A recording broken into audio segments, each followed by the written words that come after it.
Como vemos ahí, el hombre que está de verde lo que está haciendo es oponerse a esos flujos de electrones. Entonces, por ejemplo, entre más grueso sea un conductor, más resistencia tiene. Recordemos que resistencia es la propiedad. Resistor es el componente. Entonces, por ejemplo, si yo voy a comprar un componente, se llama resistor electrónico más no resistencia. Resistencia es su propiedad física y resistor es el componente que nosotros vemos típicamente. Ahí vemos, por ejemplo, una persona que trata de seguir pasando, digámoslo así. Entonces, ahí que vemos la corriente. ¿Y qué es la corriente? Ese flujo ordenado de electrones que están pasando por dentro del conductor. Nosotros tenemos varios componentes. Tenemos materiales aislantes, materiales dieléctricos y materiales conductores. Si nosotros resumimos un poquito eso antes de continuar, por ejemplo, tengo un conductor. Y este conductor, uno muy pequeño y uno muy grande. ¿Sí? Ahorita voy a hacer unos 15 minuticos solamente de introducción a los conceptos y arrancamos con los materiales, no se van a preocupar por esto. Entre más área el componente, el alambre, ejemplo, conductor tenga, pues más resistencia va a tener. Acá tengo uno que tiene muchísima resistencia y acá tengo uno que tiene muy poca resistencia. Eso también depende de la longitud del alambre. Entre más longitud tenga, pues obviamente más resistencia o posición va a tener. Como lo vemos en el dibujito, acá lo que trata de hacer es pasar electrones, puros electrones, por eso se llama electricidad o electrónica. Entonces, hay una gran diferencia entre electricidad y electrónica.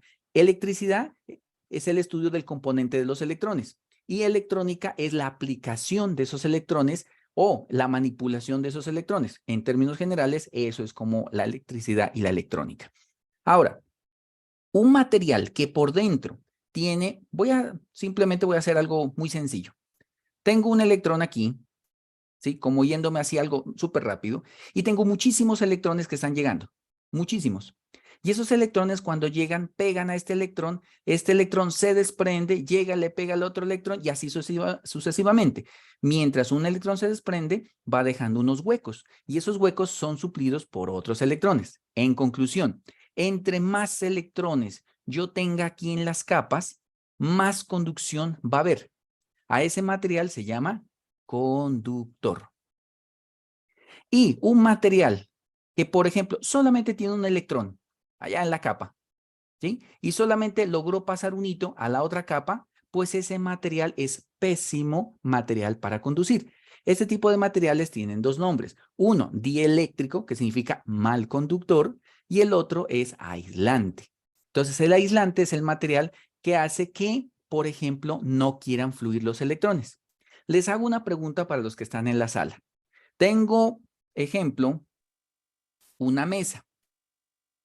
Y acá tengo un cable de corriente, ejemplo, una fase. Acá tengo otro alambre, tengo el neutro y tengo agua regada. La pregunta es, ¿usted colocaría su mano en el agua? Sí, no y por qué. ¿Quién abre el micrófono y responde? Evidentemente que no, ¿Por qué? porque si hay corriente que está fluyendo, pones esa mano en el agua y podés hacer masa y puede fluir por tu mano en vez de ir por el otro cable. ¿Y si les digo que el agua no es conductora? El agua El a- sale. Disculpe, agua, el agua agua, normal o agua El agua es destilada. conductora. No. A ver, por ahí Sí, el escuché la agua es respuesta. conductora. O sea, El claro, agua es, el agua lo el que agua es tiene es conductora conductora de electricidad. El no. agua Alguien, normal. agua normal, agua Depende de qué de la calidad de llave. agua. No, agua de la llave, Depende de qué calidad normal. de agua. Agua de la Si es agua llave. destilada, no es conductora. O sea, cogí, me fui a la tienda y compré un tarrito de agua y cogí y lo vacié ahí. Ya. Es agua. Agua potable, Agua digámoslo así. demineralizada sería. El agua potable tiene Exactamente. minerales. Correcto. Y Entonces, los, Tiene y los electrones. minerales son conductores. eso. Pero hay que diferenciar una cosa. Lo que hace conductora, por ahí alguien le escuché, es la sal. La Sí. sal es Las la que la hace cantidades de sales conductora. concentradas que tiene. Claro. Correcto. Entonces, ¿por qué yo me Mi le... nombre es Raúl, yo soy ingeniero químico, por eso te digo. Claro, pues sí, con mucho gusto, bienvenido. Entonces, por ejemplo, Ahí vemos uno de los grandes problemas. Por ejemplo, nuestra mano de por sí, ¿qué tenemos? Sudor. ¿Y el sudor qué tiene? Un poco de sal. Entonces, si logramos colocar unos conductores sobre agua y nosotros estamos sudados, pues obviamente vamos a cambiar sus propiedades físicas y la vamos a hacer conductiva. Y obviamente ahí como tal sí hay un flujo de electrones. Hay un experimento que normalmente en los colegios preparatorias suelen hacer, que es colocar un tarrito, colocar abundante agua con sal, colocar un cable y acá sacar un cable y las puntas de unos clavos, digámoslo así, de esta manera, ahí separados cierta distancia, y esto va a las líneas de 110 o 220. Un ejemplo, ahí esa agua normalmente tiende a hacerse verde. ¿Por qué? Porque va haciéndose un proceso, entre comillas, si digámoslo así, de forma general, es como si estuviera haciéndose una electrólisis, una sulfatación por dentro, y es conductora. Pero si usted coge agua de la llave, de la que venden en la tienda, y la coloca ahí y trata de hacer eso o unir las puntas acá al extremo, no pasa nada, no hay corto, nada. Sí, hasta puede uno meter la mano, no pasa nada. Pero vuelvo y repito, nosotros tenemos sales, nosotros tenemos el sudor, etcétera, y se vuelve conductora.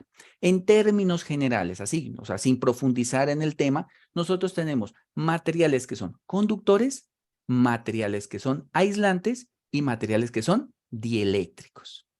¿Sí? ¿Sí vamos hasta ahí? ¿Sí? Listo. Bueno, aquí una aclaración. Entonces, volviendo a nuestra imagen, vemos corriente, que ya lo acabamos de definir. Entonces, el flujo ordenado de electrones. Entonces, ¿qué es la corriente? Los electrones que están circulando. Si yo lo veo en una manguera, en una llave, entonces toda esa cantidad de agua, de corriente de agua es lo que está circulando. Entonces, ¿qué tenemos? Corriente de agua. Acá tenemos corriente de electrones. Ahora, si yo tengo una fuerza que está empujando esa corriente, a esa fuerza se llama voltaje. Entonces, ¿qué es voltaje? Una, la fuerza con que los electrones salen, un concepto. Dos, la diferencia de voltaje o de tensión, porque normalmente las dos palabras coexisten entre sí y son lo mismo, depende de quién lo diga. Ejemplo, voltaje normalmente lo dicen los ingenieros eléctricos, mecatrónicos, de sistemas y electrónicos. Y tensión normalmente lo dicen por lo común los físicos, ¿sí? Pero los dos conceptos son relacionados a lo mismo. Entonces, tensión o voltaje, en este caso, hay una gran similitud, o por no decir una igualdad, y significa que es la fuerza con que está empujando esa corriente. Entonces, ahí tenemos tres conceptos: resistencia, que es la oposición al flujo de esos electrones; voltaje, la fuerza con que están empujando esos electrones; corriente, el flujo ordenado de electrones. Y si yo lo resumo, ejemplo, en otro gráfico, yo puedo verlo también de esta manera. Siempre lo he tratado como de dibujar con la llave de agua. Entonces, acá que tengo corriente eléctrica. Entonces, esto es la intensidad o el amperaje, ¿sí? Se mide en amperios. Acá que tengo, de aquí a aquí mido, de aquí a aquí mido, de aquí a aquí mido, que se llama voltaje o tensión. Y si hacemos cortes transversales y vemos aquí la manguera, esto que se llama resistencia. Entonces, ¿qué tengo? Se miden ohmios, amperaje, este se mide en voltios, y si me voy aquí a la cantidad de corriente que salió, eso se llama potencia. Entonces, tengo los cuatro conceptos fundamentales. ¿Qué es potencia? Es la cantidad de energía consumida o disipada en un tiempo determinado. Amperaje ya lo dijimos, resistencia ya lo dijimos, voltaje ya lo dijimos. Y con esto nosotros partimos la conceptualización de lo que necesitamos para el curso del día de hoy. Otros conceptos que también son importantes tenerlos presente es corto. ¿Ustedes qué han escuchado hablar de corto?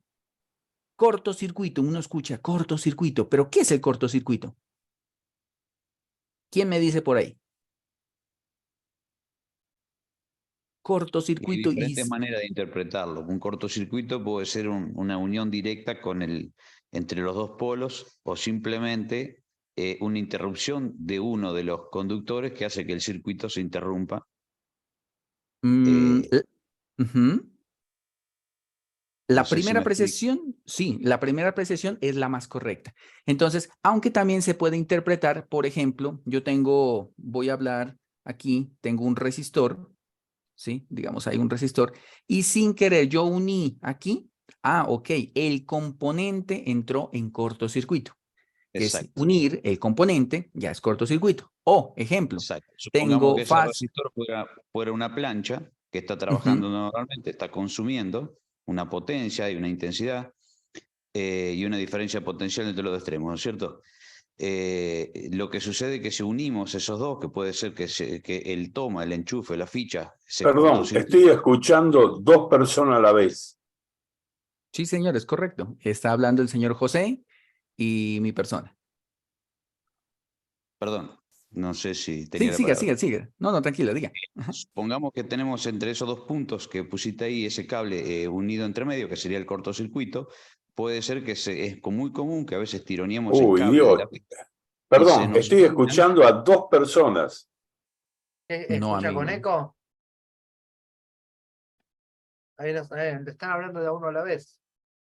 No, si estamos, ajá. No, solamente el señor José está hablando. Claro. Que explique el profesor. Bueno, No, está bien, después de hablar del Disculpen, problema. a mí me pasó hace un ratito lo mismo y era porque hay dos enlaces, uno es para Zoom y el otro es para YouTube y tenía los dos enlaces al mismo tiempo, entonces se duplicaba el audio. Puede ser ese el problema. ok, bueno, ahí sí puede ser, puede pasar porque recordemos que estamos en dos plataformas. Las personas que están en Zoom en este momento, yo los estoy haciendo participar con la charla para que no sea algo que solamente vaya de un solo canal, sino que vaya bidireccional. Lo que nos decía el señor José es correcto. Ejemplo, yo puedo tener un alambre que hice la unión de un componente Uy, X. Dios mío, qué quilombo. Y acá tengo, por ejemplo, la fase, y si uno fase o fase neutro, eso es un corto.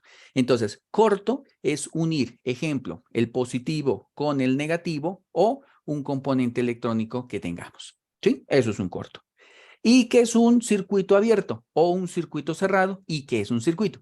¿Qué es un circuito? Circuito es el cúmulo de componentes interconectados entre sí. Eso es un circuito. ¿Qué es un circuito abierto? Pues que está desconectado. ¿Qué es un circuito cerrado? Que está funcionando y está siendo alimentado por algo. Listo. No sé si hasta aquí tengan alguna inquietud. Sí, disculpe, ¿cómo definiría como para reducirlo en pocas palabras, porque estoy tomando nota, Ujú. lo que sería, digamos, un cortocircuito como tal, reducirlo? Digámoslo de esta Uy, manera. Dios. Cortocircuito es la conexión del positivo o negativo, o la unión de positivo y negativo, o la unión de fase y neutro, o el puenteo de un componente. Eso es un corto. Aunque el corto más que todo se entiende por exageración de corriente, exageración de consumo por culpa de la unión de la fase y el neutro. Eso es normalmente el corto. ¿Sí? ¿Sí vamos hasta ahí? ¿Sí? Perfecto, Bueno, mil gracias. bueno. Definamos también ahora, ya definí voltaje. Ahora voy a definir dos cosas y dos parámetros bien importantes que la gente piensa que un equipo electrónico, cualesquiera que sea, funciona a 110 voltios o 220, depende del país, pensando que porque lo conecté al toma corriente. Pero ese es el error más grave, porque en realidad no es así. Existen dos tipos de voltaje: voltaje alterno o VRMS y voltaje continuo, que es el voltaje purificado. Por ahorita, como no estamos hablando del tema, sino solamente generalidades, resulta y acontece que tenemos unos bloques dentro de las tarjetas electrónicas y sí voy a hacer bastante hincapié a esa etapa. ¿Por qué? Porque resulta que toda la electrónica se alimenta de algo, llámese baterías, llámese 110, llámese 220, llámese 330, bueno, componentes electrónicos poco de 330, ¿no? Pero digamos un ejemplo. Entonces, la corriente alterna funciona de esta manera, así, o sea, está variante en el tiempo. A ratos está positiva, a ratos está negativa y a ratos pasa por cero. Estos puntos que vemos aquí se llaman pasos por cero y pueden haber frecuencias, dependiendo del país, entre 50 Hz o 60 Hz en voltajes de 110 voltios o 220 voltios. 110 o 220. ¿Sí? Eso es lo que nosotros tenemos. Ahora, acá adentro hay algo llamado transformador. Transformador. ¿Qué es el transformador? El transformador es el que reduce ese voltaje, el que prácticamente baja el nivel de tensión de un lado al otro. Su símbolo es este. Así. Así. Entonces, recibe 110 y normalmente acá lo baja, por ejemplo, pueden ser 12 voltios, 6 voltios, 5 voltios, etcétera, ¿sí? Y luego, de esta etapa pasa a esta siguiente etapa y tenemos así. Tenemos este componente. Este componente se llama rectificación. O sea, el componente se llama diodo, pero la técnica se llama rectificación. Y hay rectificación por onda completa y hay rectificación de media onda. En español significa que se acaba de convertir en una señal sinusoidal a una señal pulsante. Y luego de esta etapa a esta etapa, pasamos a una etapa de purificación. Y ahí tengo 3 etapas importantes: transformación, rectificación y purificación. Y la purificación es cuando ya tengo un voltaje 100% puro. Ejemplo, 0 y 5 voltios. A esto se llama voltaje corriente continua o VDC, voltaje corriente directa. Y a esto el nombre técnico se llama VRMS. ¿Y qué es el VRMS? El VRMS es voltaje raíz media cuadrada. ¿Por qué? Porque resulta y acontece que si yo le saco el voltaje DC o promedio a una onda alterna, el voltaje es 0. ¿Por qué 0? Este ciclo se cancela con este ciclo y por eso es 0. Entonces, a nivel electrónico, lo que hicieron un experimento fue lo siguiente. Dijeron, bueno, vamos a hacer el siguiente experimento. Vamos a tomar un componente llamado resistor. Tengo una fuente continua. Esa fuente continua, el símbolo es esto, es una batería. El símbolo así, fuente, esto es fuente, o puede ser así, indicando que es una voltaje de batería. ¿Sí? Entonces, y la raya más larga es la positiva, la más cortica es la negativa. Eso se llama batería. Listo. Batería, cargador, pila, adaptador, regulador, como le quieran llamar en sus países. Hicieron una, digamos, una igualdad. Resulta que conectaron un resistor a una fuente alterna y un resistor a una fuente continua. Y miraron y en un momento las dos temperaturas de los componentes eran las mismas. Cuando las dos temperaturas fueron las mismas, dijeron, ah, ok, existe una similitud entre voltaje alterno y voltaje continuo. ¿Por qué? Vamos a pasar un poquito más arriba y sucede lo siguiente. Si yo tengo, voy a representarlo de esta manera. Ahorita lo voy a representar así, solamente como para poderlo visualizar un poquito más gráfico, ¿vale? ¿Qué pasa si yo bajo esta línea un poquito más acá y este pedacito que tengo aquí lo relleno acá? Este pedacito que está aquí lo relleno por acá y lo relleno por aquí. Poco a poco la onda va quedando, ejemplo, así, así, así. No, bajemos otro poquito, lo vamos a bajar por aquí. Ok, entonces todo este bloque se va a llenar hacia acá. Y entre comillas lo que tenemos es una onda que en pocas palabras necesite más o menos el 70% de su señal tope, llamado voltaje pico, para que esto se convierta en un voltaje, o sea, hay un equivalente entre esta onda que yo veo acá y entre esta que yo veo aquí. Hay un equivalente. Y ese equivalente se llama VRMS o voltaje eficaz. Eso es lo que significa. Hay multímetros, nuestra herramienta de trabajo, que es la que se encarga de medir esto. Y hay multímetros que pueden medir esto y hay otros que traen una propiedad que se llama True RMS. Entonces, cuando veamos el multímetro, vamos a darnos cuenta que existe el famoso True. True es el verdadero valor eficaz. Ahí vemos dos tipos de voltaje. Entonces, repito, resumen. Tengo voltaje continuo y voltaje alterno. Voltaje continuo es el voltaje de una batería, cargador, la batería del celular, etcétera. Voltaje alterno es un voltaje que está cambiando su polaridad 50 a 60 veces en un segundo y me puede matar. Me puede perfectamente producir un alto choque y me puede, digámoslo así, desfibrilar, digámoslo de otra manera. ¿Sí? ¿Preguntas hasta aquí? ¿Vamos bien? ¿Hay alguna duda? Sí, en el chat tenemos una consulta de Rodrigo. Sí, Dice cuénteme. que la rectificación se lleva a cabo con un puente de diodos. ¿Usted Sí, es podría correcto. explicarlo o es para otro momento? No, lo vamos a explicar en otro momento cuando veamos los diodos. Ahorita solamente quería hacer como la contextualización entre voltaje continuo y voltaje alterno y sus 3 etapas. Luego lo vamos a explicar bien en detalle, no se van a preocupar por eso. Ya les explico qué pasa con un diodo, qué pasa con 2 diodos, qué pasa con 4 diodos, cuál de ellos es mejor, la diferencia entre una fuente conmutada y una fuente lineal normal. Sí, porque en la fuente conmutada sí hay un pequeño cambio, pero el principio es parecido. ¿Sí? ¿Alguien más? ¿Alguna duda? ¿No? ¿Sí está claro? Sí, sí. El ¿Sí? alterno, ¿dónde lo encontramos entonces? ¿Cómo, perdóname, repítame la pregunta? De Guatemala. Y te quería preguntar, nos dijiste que el voltaje continuo lo encontramos en baterías, cargadores, etcétera. Sí, El señor. voltaje alterno, ¿dónde lo encontramos entonces? ¿En la línea directa o dónde?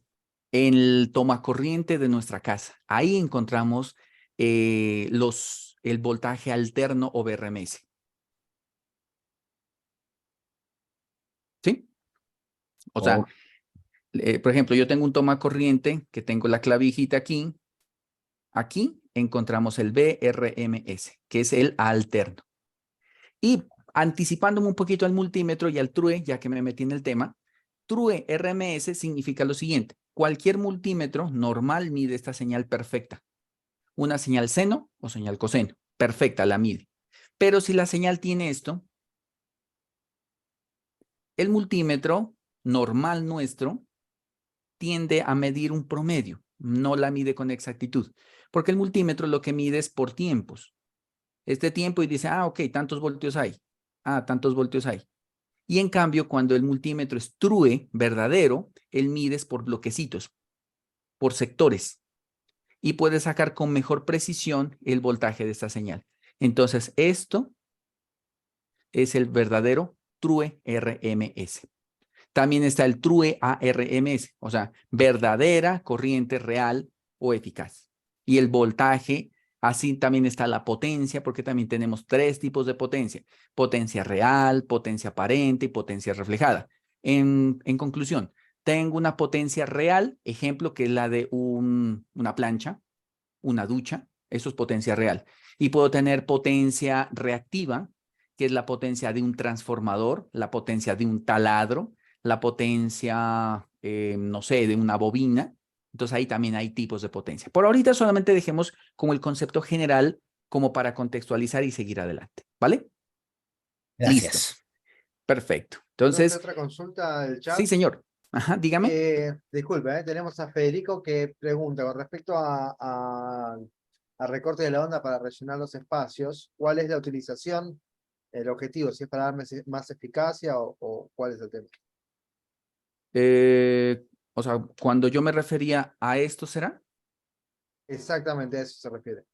No, esa fue como una explicación como para decirles que lo siguiente, el verdadero voltaje pico es igual al BRMS dividido entre 0.707 o voltaje pico es igual al BRMS por raíz de 2. ¿De dónde sale esto? Sale de crear un equivalente, aquí está el 70%, es crear un equivalente entre el voltaje alterno al voltaje pico. O si lo vemos aquí a nivel gráfico, el BRMS o voltaje eficaz, el CCT es el 70% del voltaje pico. Eso es lo que quiere decir. Solamente lo usé para dar una explicación gráfica de un equivalente, que existe un equivalente entre el voltaje continuo y el voltaje alterno. Hay un equivalente en la vida real. ¿sí? Que se lo mide por temperatura. Y de ahí sacaron pues los diferentes análisis para decir que el voltaje alterno es el voltaje continuo. Como para explicarles un poquito más, ejemplo, aquí, bueno, es que esto no me quiero meter ahorita, sino que esto lo vamos a medir, perdón, lo vamos a ver el día miércoles cuando veamos diodos. Y en diodos ya les voy a explicar exactamente todo esto. O sea, ¿cómo puedo yo saber si el transformador que yo tengo, si la fuente que yo estoy midiendo es correcta o no? Ahorita solamente vamos en el concepto. Vamos mirando el concepto de voltaje. Mañana, perdón, el miércoles estaremos viendo ya la parte de algunos cálculos básicos muy sencillos que tenemos, que podemos considerar, ¿vale? Listo.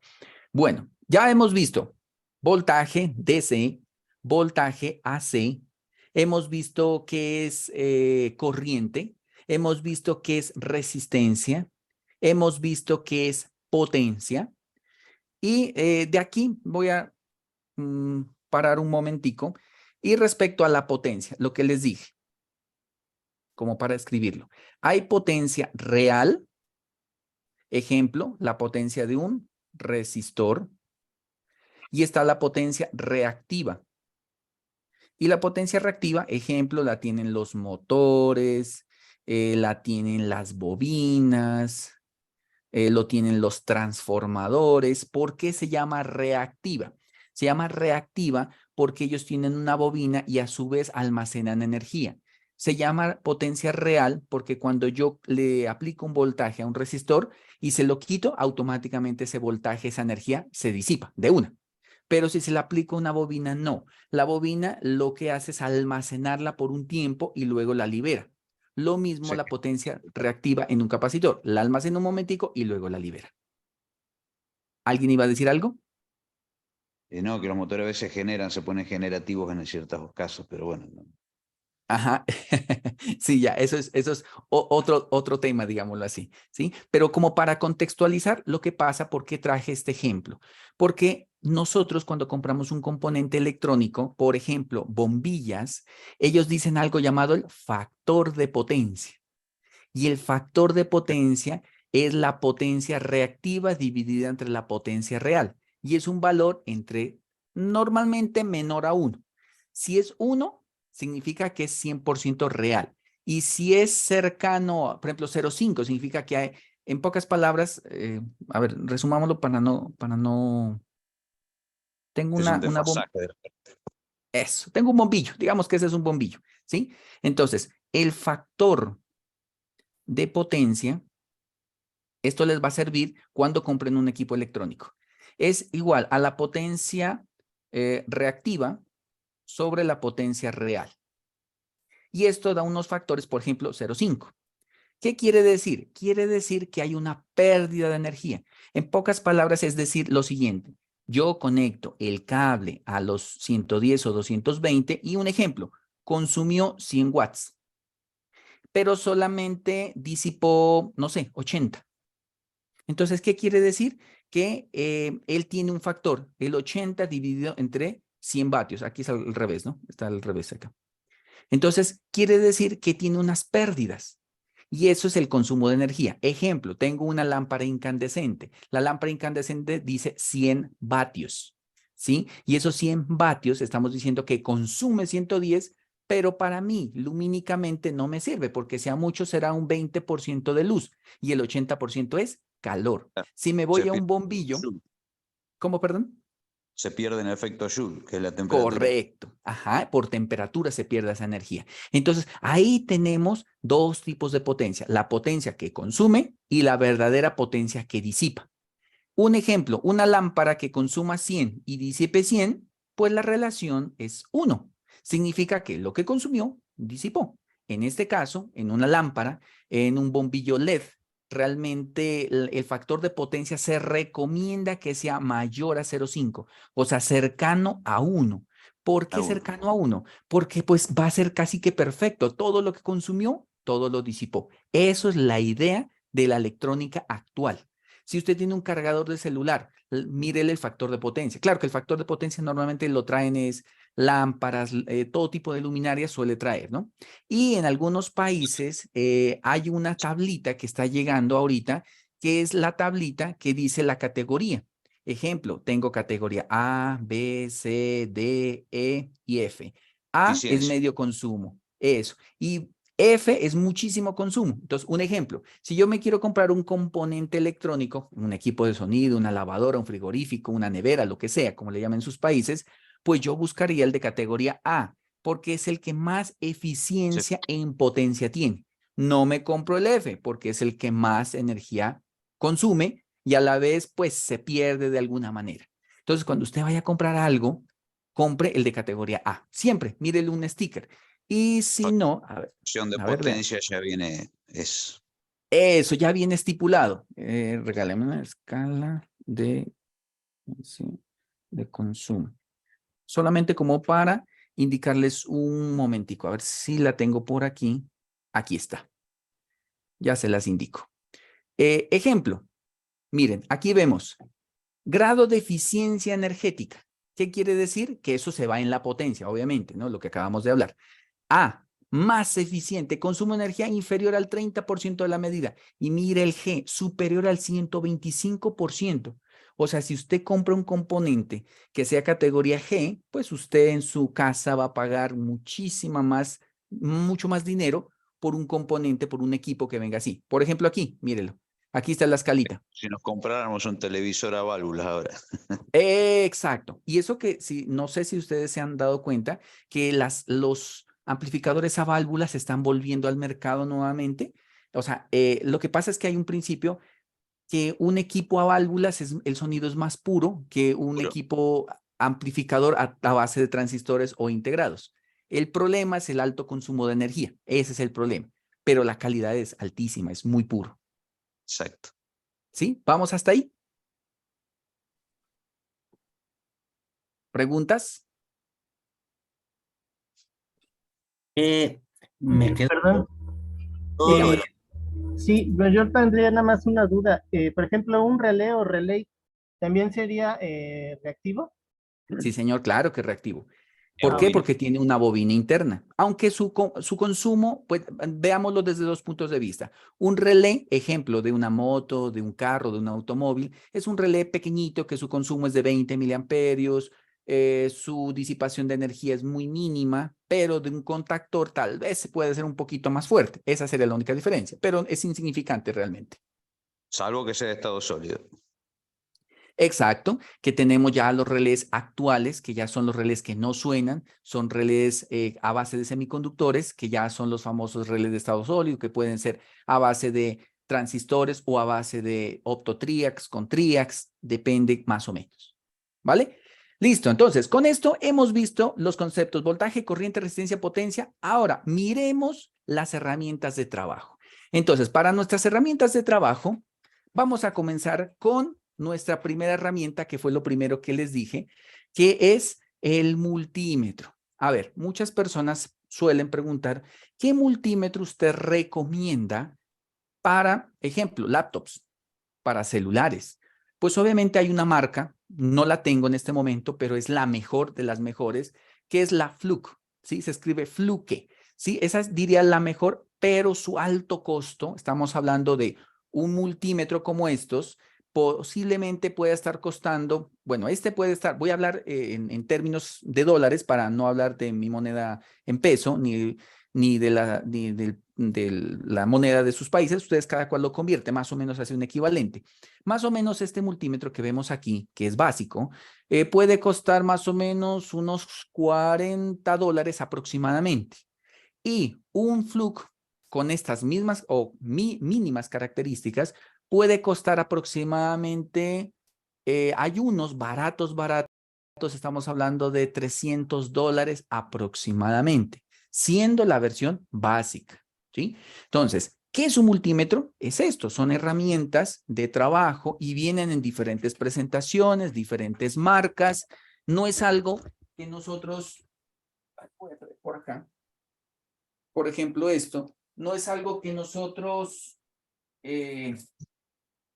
necesitemos de alta calidad, a menos que se dedique a la parte biomédica, equipos sofisticados, vale la pena un multímetro. de alta calidad.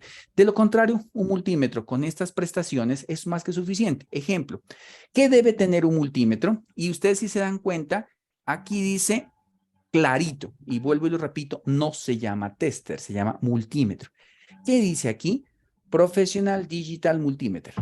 ¿Sí? O sea, es equipo extremadamente muy bueno para poder ensayar cualquier tipo de cosas. Por ejemplo, yo tengo marca Unit, versión UT70A. ¿Por qué lo uso? Primero, tiene la escala de voltaje y mide voltaje. Aquí me está indicando esta escalita esto lo estoy mencionando para las personas que de pronto nunca conocen, no han profundizado en electrónica. Para los técnicos expertos, pues obviamente eso simplemente es un repaso, ¿vale? Entonces tenemos este voltaje, este símbolo indica que mide voltaje por la rayita, es continuo, y por la onda alterna es voltaje alterno. Mide desde los 200 milivoltios hasta los 700 y 1000 voltios DC y AC. Acá mide grados Fahrenheit, grados centígrados. HFE es una propiedad de los transistores, que es la ganancia, conocido como beta, que me permite ver en un transistor si este está bueno o este está malo o su ganancia está dañada. Aquí me mide frecuencia.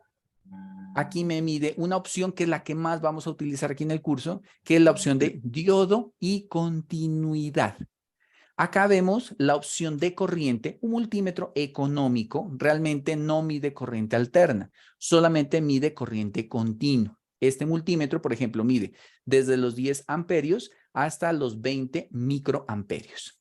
Nos vamos a esta escala que está acá abajo y acá vemos la escala de resistencia para medir resistores. Vemos desde los 200 ohm hasta los 2 millones de ohmios. Hay multímetros un poco más elaborados, más finos, que tienen hasta la opción de osciloscopio.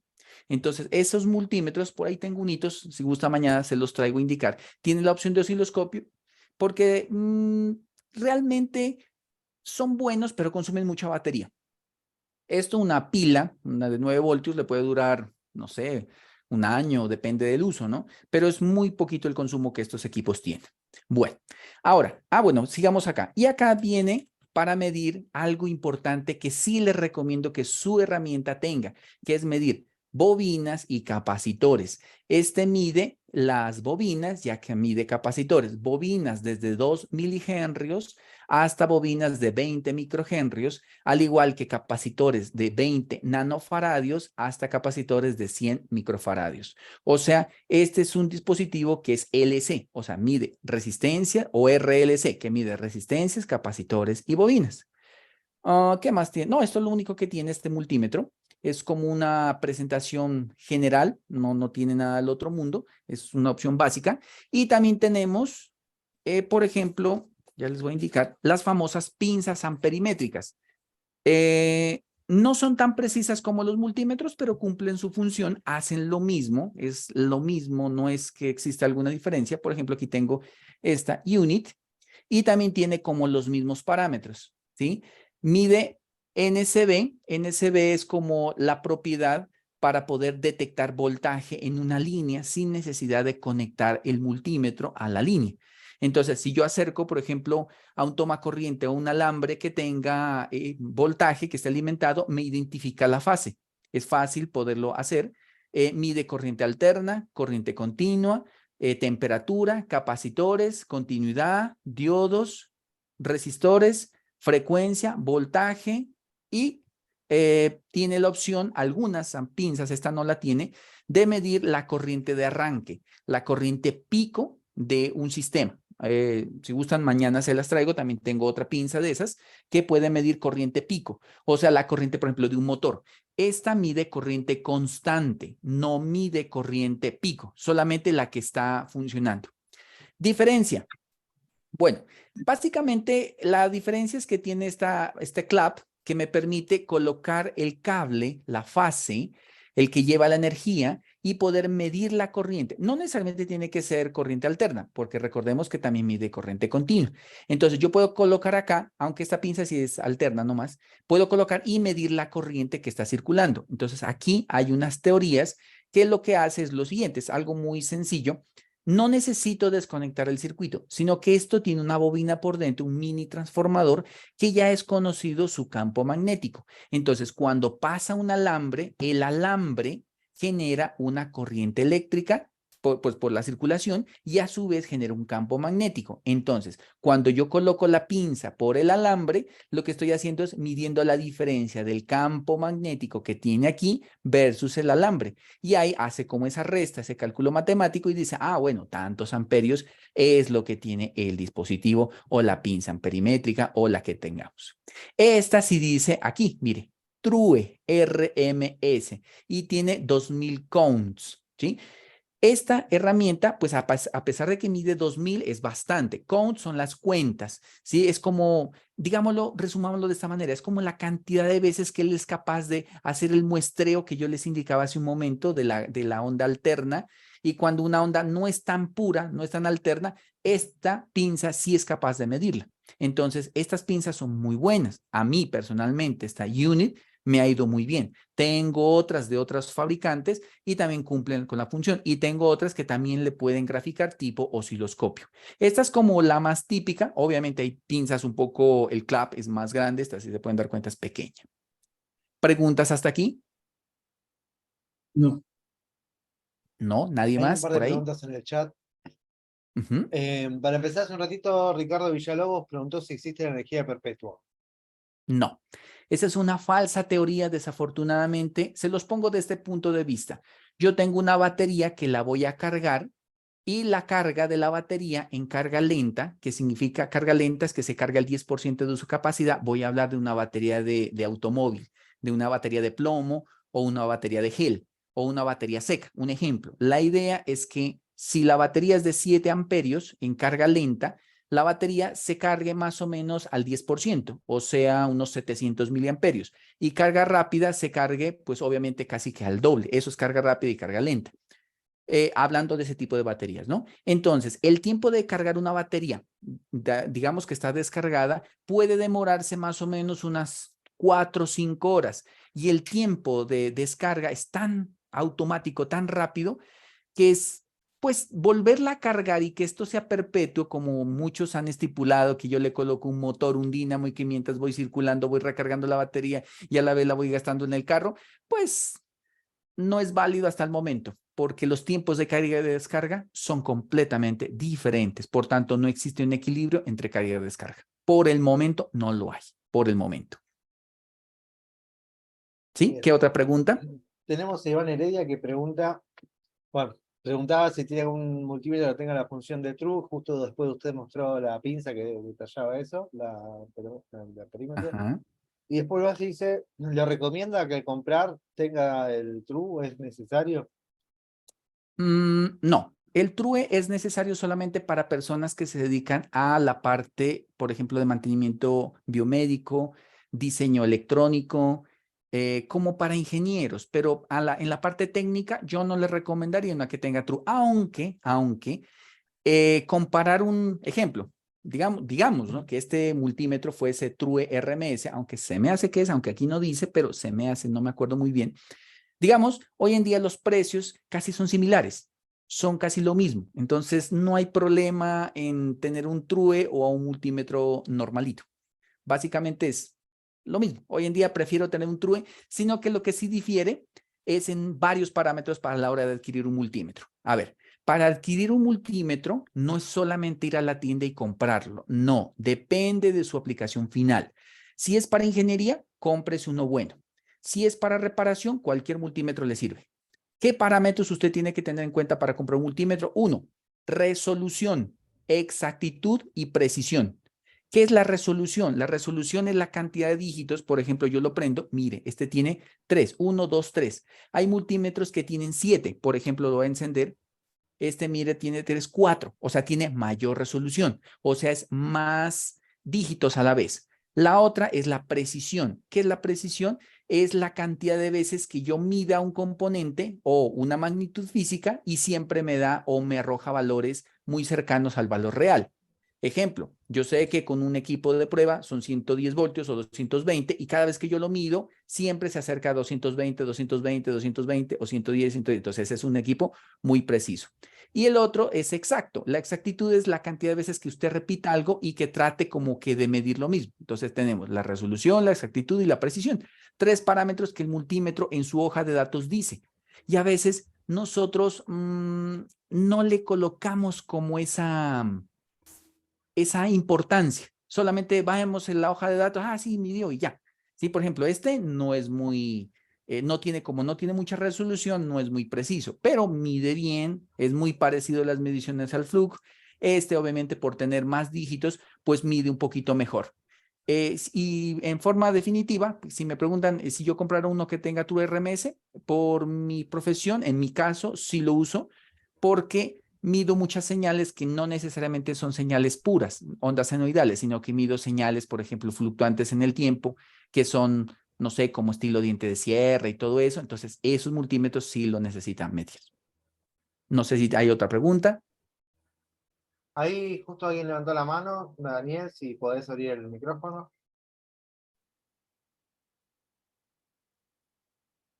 No le escuchamos, Daniel, no lo activó.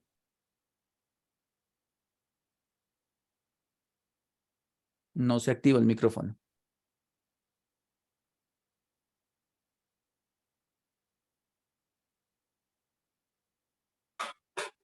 Ahí ya. Ajá. Que hay que tener en cuenta que hay algunos que se consiguen, o sea, más económicos, que traen la función de capacitancia y en realidad no la mide. Buen consejo. Bueno, no me ha pasado, pero puede suceder. ¿Quién más? ¿De pronto alguna duda? No. ¿Qué tal es No. este tipo de multímetro? ¿Cuál? Perdón. Ya. Ese es José me está hablando, ¿no? Ese multímetro, digámoslo, es una de las versiones económicas. Es muy bueno siempre y cuando lo cuiden bien. Porque en el momento en que por alguna casualidad lleguen a hacer un corto en la medición de amperaje, de corriente, desafortunadamente no tiene reparación. Hay multímetros que tienen integrados que se pueden reparar, cambiar, y hay multímetros que traen obleas, o sea, el chip interno, y eso no se puede reparar. Hay multímetros que no traen fusible, y como no traen fusible, cuando lo queremos reparar no lo podemos hacer. Por ejemplo, en algunas ocasiones, el multímetro que indicó el señor José, no suelen traer el fusible por dentro, o sea, el fusible en la escala de 10 amperios, el fusible en la escala de baja corriente, no lo traen. Entonces solamente trae una resistencia, un resistor, perdón, de protección tipo fusible, y eso es lo que suele suceder. O a veces viene en la pista, o sea, el fusible hecho en pista, en la PCB. Entonces pues literalmente es peligroso. Entonces, si lo tratan bien, les funciona bien, pero es como la versión económica. Para empezar es excelente. Para reparar todo multímetro hace la misma función. Yo tengo uno igual. Sí, y son buenos. Sí, son, como le digo, lo único malo es que esos multímetros, el cable se descabeza mucho aquí, se le descabeza harto. Entonces toca estar comprando puntas buenas, esa es la única diferencia, ¿sí? Pero de resto no, súper aconsejado, no hay ningún problema. ¿Alguien Tenemos más otra a inquietud? Daniel con la mano levantada y hay una pregunta en el chat. Arrancamos Sí, con yo con respecto a esos multímetros que mostraron ahorita, sí hay que tener mucho cuidado cuando se vaya a medir componentes electrónicos que estén cargados, como capacitores, condensadores, porque ahí sí, o sea, se les daña el integrado, se queman, pues, no funciona. Bueno, a eso sí estamos susceptibles todos los multímetros porque puede suceder que se puedan quemar el solo hecho de querer medir algo, ¿sí? Más adelante, cuando veamos las fuentes, les voy a indicar que hay que tener mucha precaución a la hora de medir las fuentes en estado frío o en caliente. Frío es que pues o en frío o, ¿cómo es que les van a decir los técnicos? Bueno, apagadas, digámoslo así, porque igualmente ellos manejan energía. ¿Sí? O sea, manejan una acumulación de voltaje aproximadamente entre 170 a 300 voltios pico. Y cuando yo lo dejo un rato, un momento, duran más o menos un cierto tiempo en descargarse. Entonces, sí es peligroso medir algunas magnitudes en una escala equivocada. Se puede dañar. La pregunta del chat, ¿cuál era? Tenemos a Nacho que dice, ¿qué parámetro hay que ver para saber qué tanto le afecta las interferencias eléctricas a la medición? Bueno, lo que pasa es que hay varios errores, ¿no? Está el error instrumental y está el error humano. Ejemplo, el error instrumental es errores del equipo. Digamos que no está calibrado de fábrica, no es correctamente, pues la magnitud o lo que estoy midiendo, el instrumento no está bien diseñado para lo que yo necesito. Y está el error físico, el error humano se llama eso. El error humano es, por ejemplo, digamos un caso, yo tengo este resistor rojo, rojo, rojo, que es de 2200 y hay técnicos o estudiantes de electrónica que hacen esto. Cogen aquí y cogen así. Esto es error humano, porque esto no se debe medir así. Se mide una punta si la arrimo y la otra la coloco aquí. Una la puedo tocar y la otra la debo arrimar. Por ejemplo, este es de 2200, entonces me voy a la escala y lo coloco acá. Y, a ver, pero 2200, no, perdón, 22.000 así, estoy daltónico ya. No, este es naranja, naranja, naranja, perdón, ha sido 33.000. Entonces, ahí está midiendo 32.8, ¿sí? Entonces, si el equipo no está bien calibrado, obviamente esto viene de fábrica, no es que uno lo vaya a calibrar, viene de fábrica.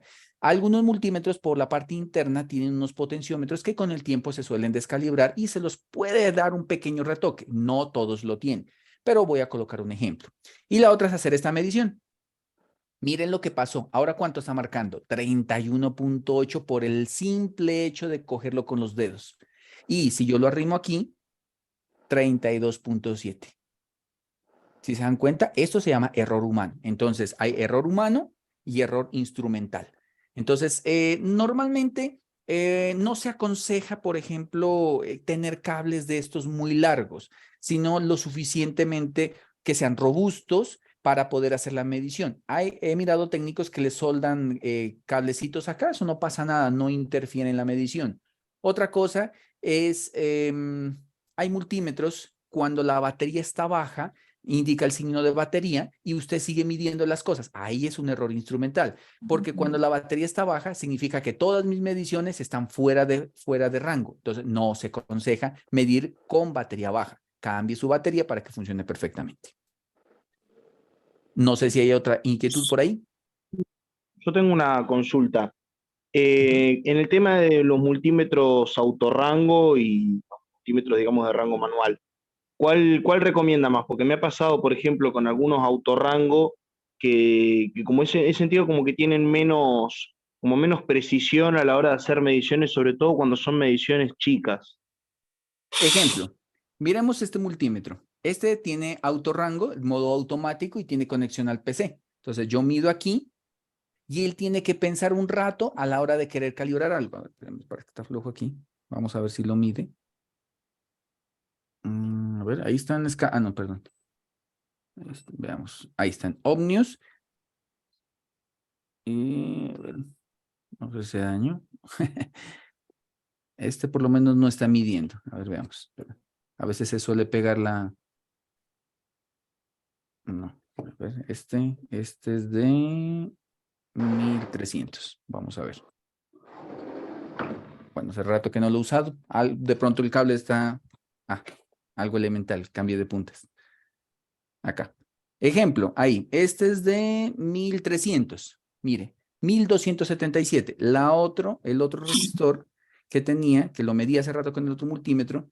Mire, ¿cuál es el problema de los multímetros? Esto, que se demora en el modo autorrango.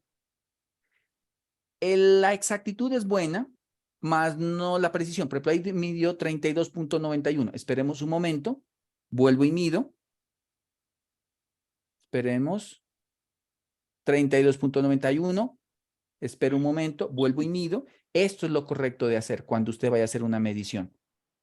Mire, los datos que yo tomé siempre fueron el mismo valor. Significa que este multímetro es muy preciso y de buena resolución. Y a la vez, no sabría decirle si es exacto, porque este resistor es de 33K y él está midiendo 32.9. Entonces, tendría que tener un multímetro de prueba patrón para yo decirle si es exacto. Yo realmente, por cuestión solamente de costumbre me gustan los multímetros de tipo manual, no el automático, porque se me demora mucho. En cambio, yo sé que leo aquí el valor y rápidamente cambio la escala. En sí, para mí es una opinión, pero muchos pueden estar adaptados a el multímetro automático. ¿Alguna otra pregunta? Ahí pedía a Hugo Pillero si podía repetir para qué era la función NSP. Ah, ya. La función NSB significa que es capaz de medir voltaje. Por ejemplo, voy a colocar este cable por acá, aquí. Este es un cable que tiene energía y lo colocamos aquí. Y cuando yo me acerco, mire, escuchen. ¿Sí logran escuchar? ¿Sí? Y si lo alejo, No se llega a escuchar. no se escucha. Espérenme, vamos a ver. A ver.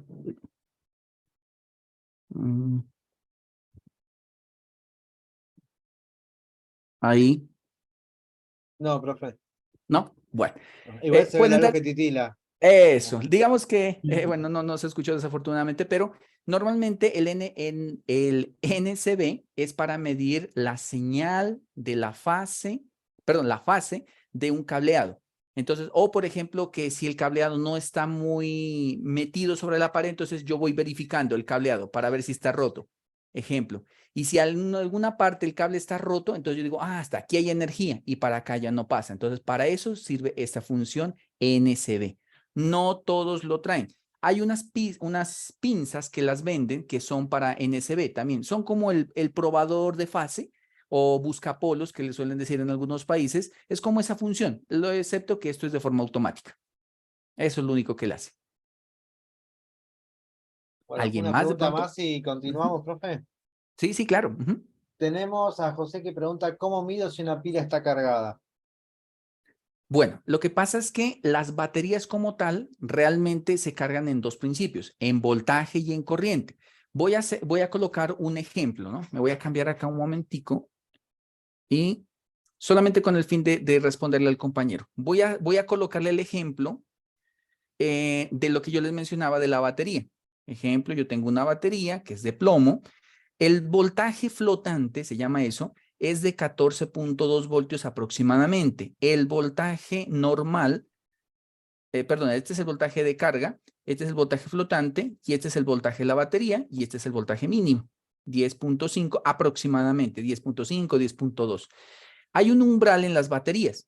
Cuando una batería, voy a colocar el ejemplo, una batería de carro o de moto, está menos de este voltaje, la batería se considera completamente muerta y recuperarla, revivirla es un poco peligroso.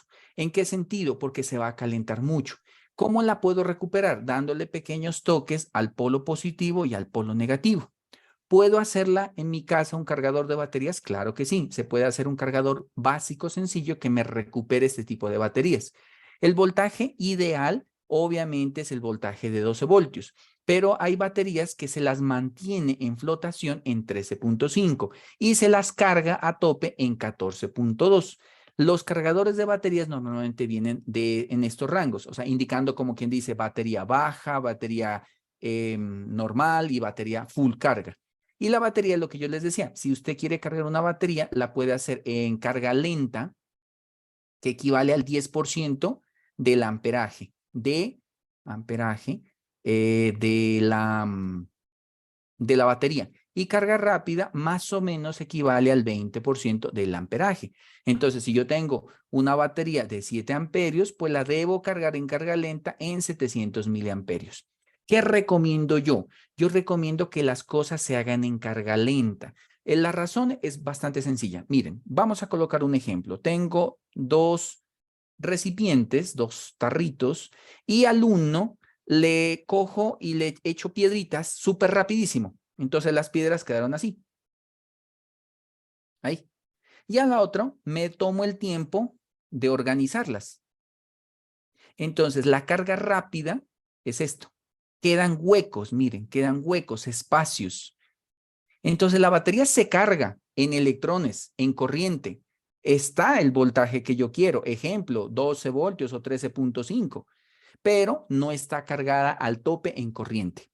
¿Dura más? No, al contrario, una batería de carga rápida dura menos. ¿Por qué? Porque a cada rato toca estarla cargando y pues el tiempo de vida útil pues muere la batería. En cambio, esto es carga lenta.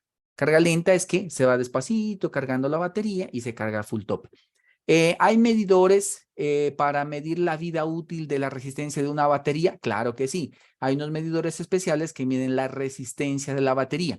No me acuerdo en este momento el concepto propio, pero hay, por ejemplo, cuando usted va a una bateriteca, a un taller de mecánica, hay unos probadores de la batería. Lo que hacen es hacer una medición del tiempo de carga versus el tiempo de descarga. Sacan una relación y dicen, ok, la batería tiene tanta resistencia. Esa es la única opción que me permite a mí verificar si realmente una batería está completa